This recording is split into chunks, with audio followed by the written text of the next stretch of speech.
So here we have plants in containers. These are the mints, and here's the containers. And what we've done is, in the spaces we have gone on and planted just here on the ground, you know, a variety of things, not to waste the space. And with containers, if you live in a place where there's pests and mammals, like in my area we have a lot of monkeys, you know, the feral cats, the wild cat, we've got porcupines, rodents. So sometimes, to just be versatile and have some of your plants in containers, it's worth a try. Things like your beans, but make sure that your container is fairly big. Beans, sweet potato, potatoes, basically anything, but your container must be fairly big so that you can get your the hard work's worth and also get to harvest. As you can see here, it's winter in my area and I'm in dire need of sun, you know, that warmth, and there's a lot of trees, so when the sun hits, sometimes it hits and casts a shade, but that does not stop us. Okay, whatever container, as long as it's not poisonous, use it, and just put dribs and drabs, you know, whatever is in season. Of course, there I've got two liters, because sometimes we have a problem with water. And what happens at night, when the lights come on and the moon and everything, it reflects. I don't know, it's something I've just gotten used to doing. I just have bottles of water laying around. I just take off the wrapper and leave them in the garden. And in that way, when we have a problem with water, I can just use whatever I have.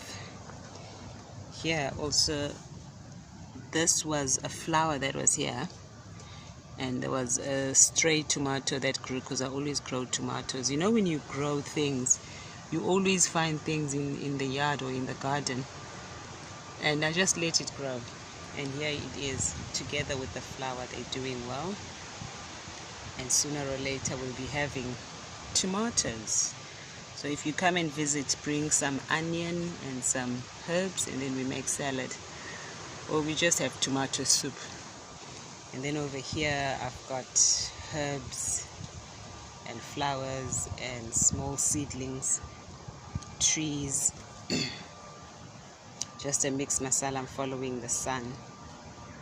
So use whatever you can and just make it your style, as long as it's presentable. I think, as you can see, this is not a big space, but I've managed to make the best of whatever space that I have. So this is also an idea that one can apply depending on their area and the space that they have. Happy planting, everyone. Let's grow food together. Psychologically, a healthy nation is a strong nation. If we learn to grow our own food, it's never too late to start. Start with whatever you have. If you buy fruits and veggies at the supermarket or wherever, just try and keep the seed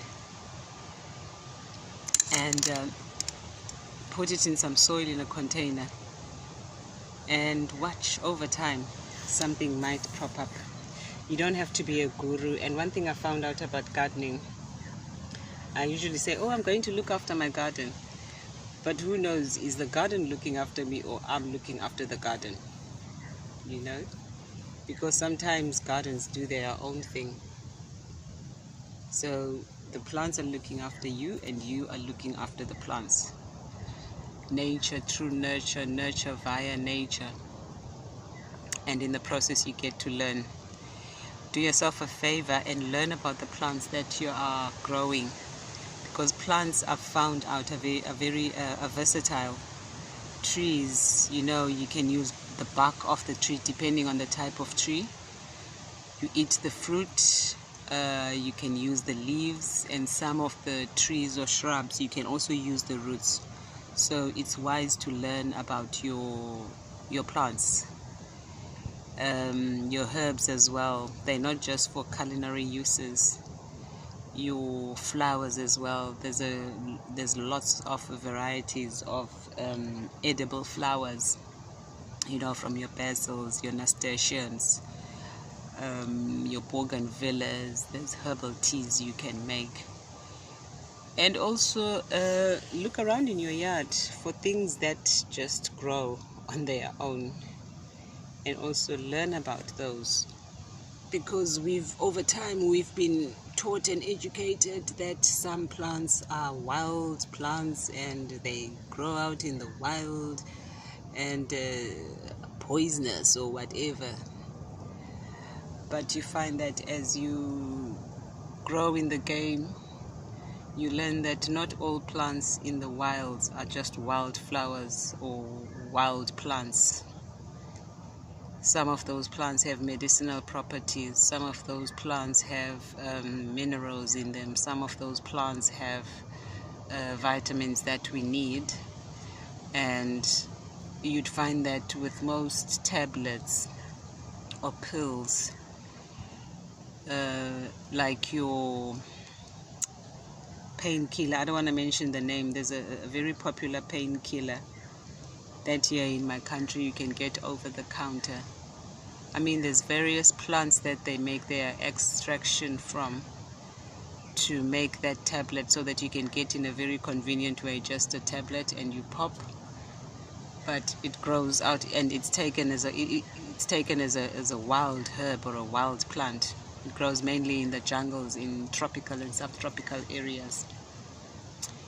Your wild gingers, your dandelions, the wild lettuce. Geez, there's lots. I can't think of any at the moment. And also your mfinos. What is mfino? I don't know what is mfino in English. Like things like amaranth. There's lots of food out there in the wild that has been classified as not good for human consumption and regulated by the, you know, FDA. Yeah. So planting a garden is not a mistake. It's not a revolutionary act. It's just a lifestyle, and everybody should go on ahead and grow a small veggie garden. You can't go wrong. Happy planting, everyone.